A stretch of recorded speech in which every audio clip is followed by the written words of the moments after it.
Mirë, pritet pra nga moment të nisë dhe ky summit me fjalën hapse të sekretarit të përgjithshëm të NATO-s Mark Rutte. Ndërkohë, ditën e djeshme, Rutte ka folur në një konferencë për gazetarët ku ka sqaruar gjithçka çfarë do të ndodhë ditën e sotme në këtë summit të NATO-s.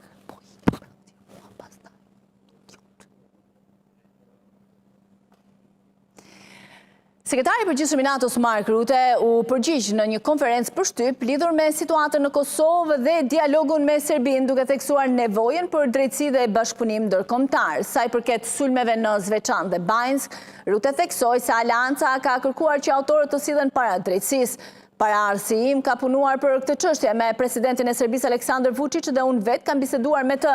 Ai më ka thënë se do të punoj dhe do të çoj përpara këtë çështje. Ne presim që autoritetet serbe të bëjnë pjesën e tyre, tha ai.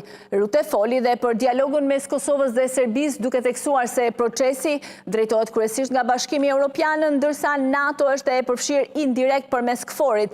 Ne ndjekim nga afër dhe përpiqemi të ndihmojmë sa më shumë, shtoi ai, duke inkurajuar të dyja palët të kthehen në tryezën e bisedimeve për zgjidhje paqësore.